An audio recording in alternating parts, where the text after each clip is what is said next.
I'm feeling on top of the world, like nothing's ever gonna bring me down. This feeling got me flying high as a bird. I may never touch the ground. It may not be my birthday, but I just wanna celebrate. I just wanna celebrate. Oh for 1. It's a good day, good life. Or is that 0 for 1? Because we matched once. So 1 for 2. Yes. 1 for 2. I don't know. Ladies and gentlemen, welcome to episode 36 of the Waft. I'm Dwight, And I'm Emily. and we are life enthusiasts who want to just share our love of life with you. Yeah. Yeah. Still working on that open. Anytime you listen to like a podcast or like, Yeah, they got, but it's like There's always- like episode clips. like there's the guy I watch on YouTube, he's like the Costco deal guy. Oh yeah. And he's like, these are the top 10 things you should be buying at Costco. And that fucking these, it's just stuck in my head. The wrestling in you, I think. Yeah, so it's just always something to be like, I want them to think of that. Yeah. I'm a promoter.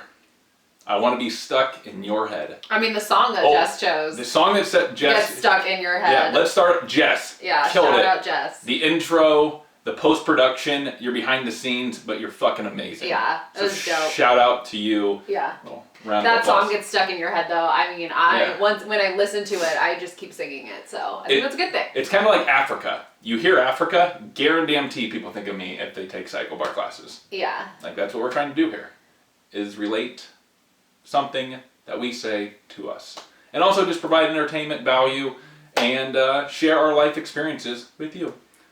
And this week, we got business talk. I would say business talk, yeah? Yeah, business. We received a bunch of questions about business ownership, which is kind of our expertise. So Yes. we also received a lot of relationship questions, but instead of piling it all into one episode, we decided to split it up.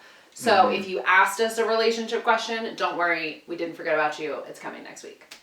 Or the week after, depending. Or the week after, It's depending, it's all week to week. Like this Yeah. week, it was a lot of business questions, a little relationship. So it really depends Yeah. on what we can really like focus things on. In the past, And we want to be cognizant of your time. So we don't want to answer Yeah. all the questions, but have a 30-minute episode.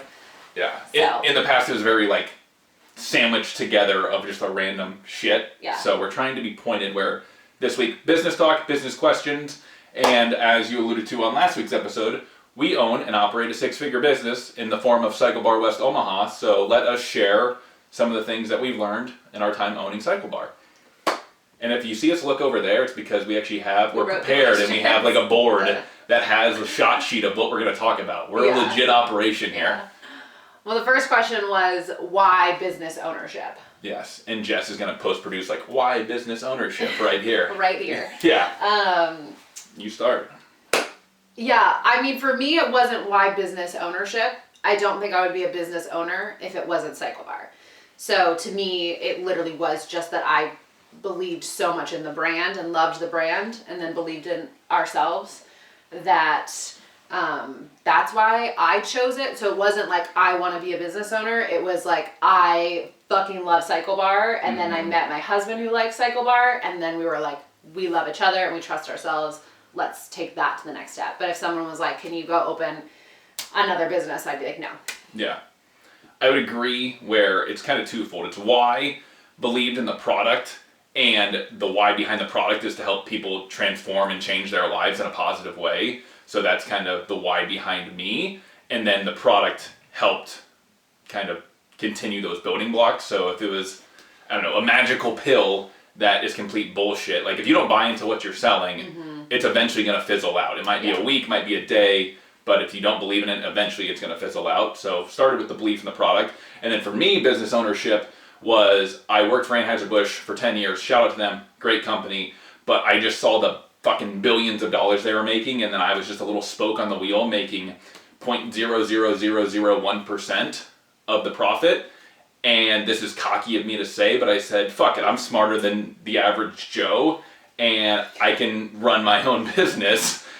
So money is where the mouth is with the $500,000 business loan.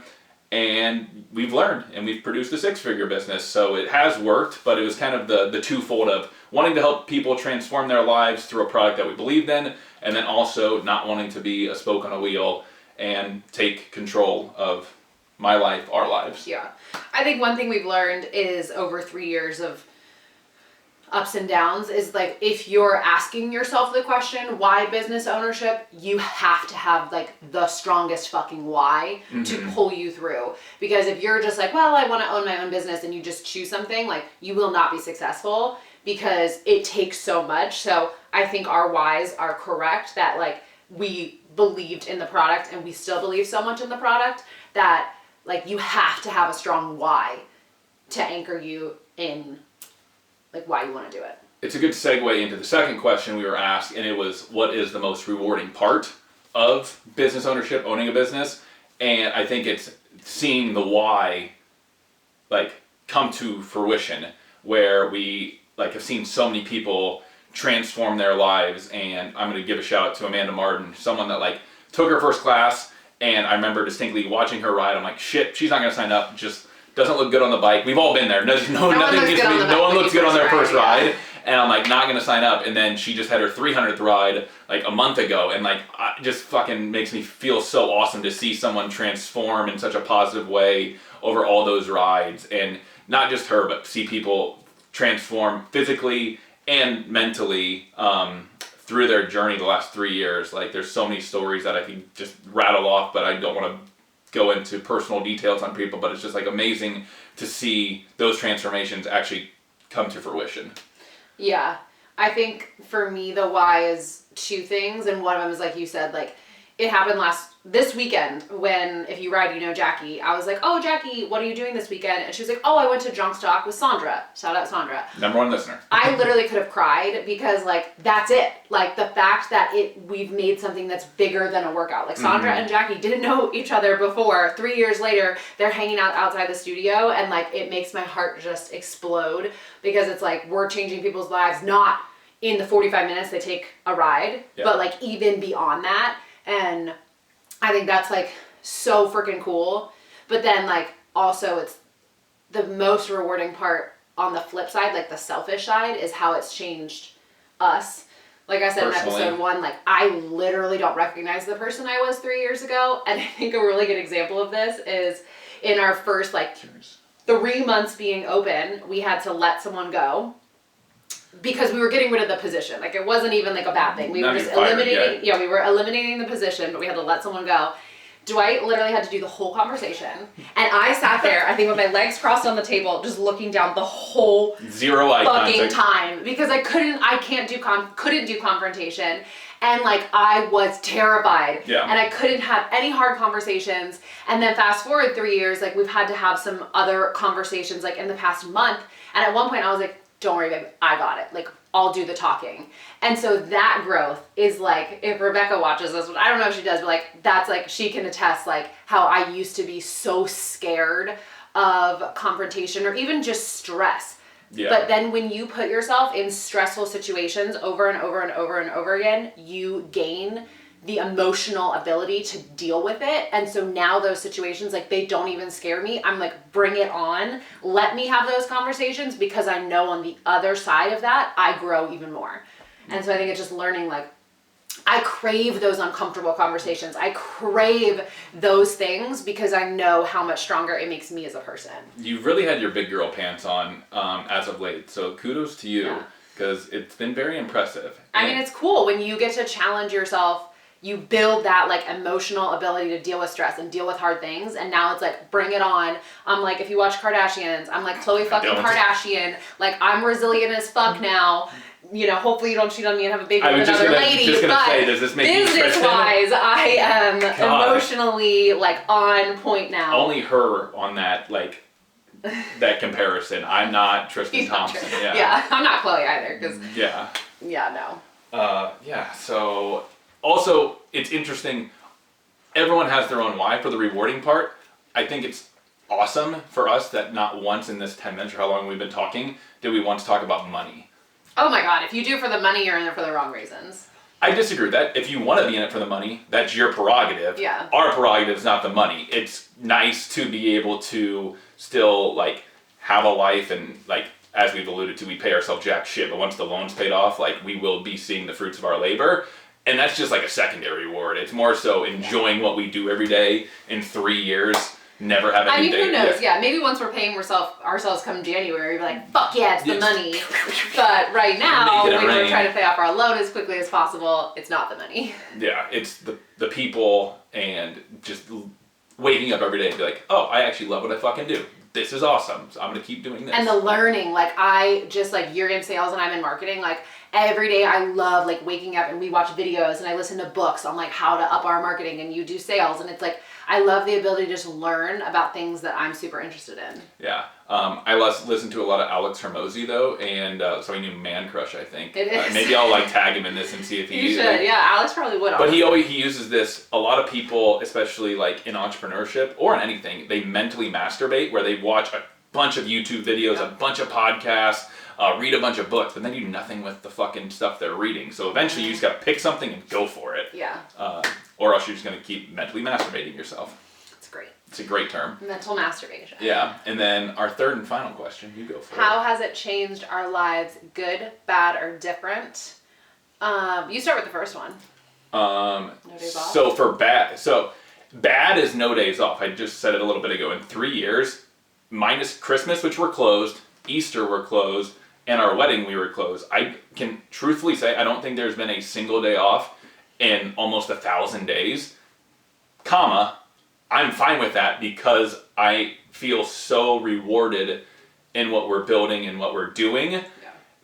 But I will say that like there is no off switch. Like if you can see right here, there's no off switch to owning a business. When you're the number one, you always have to be a little on to take calls, to put out fires. That's probably... Yeah. We could never go off the grid for a week and go hiking and turns our phone off. Like even when we're on vacation, like we were just in Boise, but we probably average 2 to 3 hours of work every day. So like we're on vacation, but we work every single day. Yeah, that's how because, you can't. What it is. Yeah. That's how it's changed in a bad way, I guess, is that there's no days off. But I'd put like an asterisk by that. It's bad, but it's also we have the control and we put ourselves in this situation. And we love what we do, so. Yeah. Another, not bad, but is like, it's definitely impacted our relationship, like in many different ways. Like the bad way is that, again, like we work every day and we work together. And so a lot of the time, like we always just talk about business. Like it's just our go-to. Like we go on a date and we're like, we're not gonna talk about Cycle Bar. That's not bad though. But then we talk about Cycle Bar. Think about it. Anyone listening to this with your significant other, you should have something in common with the person that you're with. Yeah. So like if we go to dinner and talk about business, who gives a shit? That's what we love. I wouldn't say it's badly impacted our relationship. I would say it's impacted our sex life. Which we've learned how to overcome, so we can talk about that later. Yeah. But it's like in the beginning when you're so fucking stressed and you're so tired and... Keep going. I don't know what that was. I don't know what that was. But I thought that was Mackle birds. Yeah. Like it's hard to then like flip the switch. Like if we're at dinner and we're like really talking business and how to grow our business at 8 o'clock at night, and then it's like, okay, well, should we have sex? Like it's kind of hard to make that like. It's really tough to be like, oh man, 10 people owe us money and their cards got declined. Yeah. You want to take your clothes off and get frisky? Yeah. So I think that is like definitely a side that you don't. It's like harder, but. I would say like a good way it's helped our relationship is when you own a business with your significant other, like I have gained so much fucking respect for you because I see how hard you work.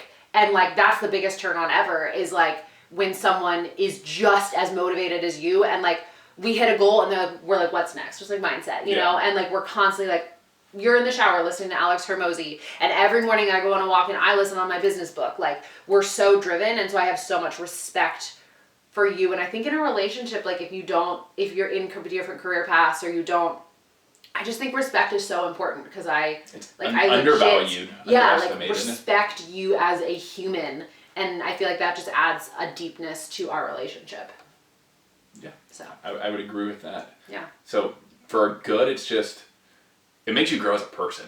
Like, who we were 4 years ago, completely different people. So from a self-development standpoint, like every day we're just becoming better people and better versions of ourselves and learning how to take that next step to whatever business venture, whatever's, to come in the future. So. And like, if I think about like the person who asked this question owns a business, I would be like, it's so amazing. It sucks, but like when you bet on yourself and the win or the loss of your business is only on you, like you really have to become a different person. Yeah. And you have to like unleash this different side of yourself that I think you can't do in any other scenario. Like if I was just at my company that I used to work for, I could work my way up, but I'd still be like 2 or 3 on the totem pole, and I would never have that drive to like fully go all in. Whereas like when it's on you, like you have to adapt. To summarize it, to change, how has it changed our lives? Good, bad, and different. Good, bad, different. Good, I think, for us, it has allowed us to meet our full potential or be on the way to meet our full potential, where if you were still at your job or my job, we would be number 7, number 23, and for us, that didn't allow us to reach our full potential. So I am glad the past 3 years has brought all these fucking situations our way that have helped us grow as individuals and together. I think that's a really good point. Like, if I think about past relationships, like if I had settled down with someone else, I would have just been comfortable in my job. I would have been comfortable because they would have provided a good salary and it would have been comfortable. And I could have lived that life, but I would never have even become the person that I am today. And so I think owning a business allows you to step into your full potential as a person. Nailed it. Boom. Let us know. That's the 3 questions we got, and we just rolled with them. I think there's a lot more business questions that could be touched upon, like on day-to-day, how to handle people, how to handle people management, how to pay off a $500,000 loan in 3 years. Dealing with customers, the random questions that we get, but we'll save those for if someone asks, because ultimately, when you guys ask the questions, these episodes are for you. So if you have things you want us to talk about, let us know, DM, comments, in person, and if not, we'll start to think of our own stuff. But we appreciate you joining us, and episode 36 in the books.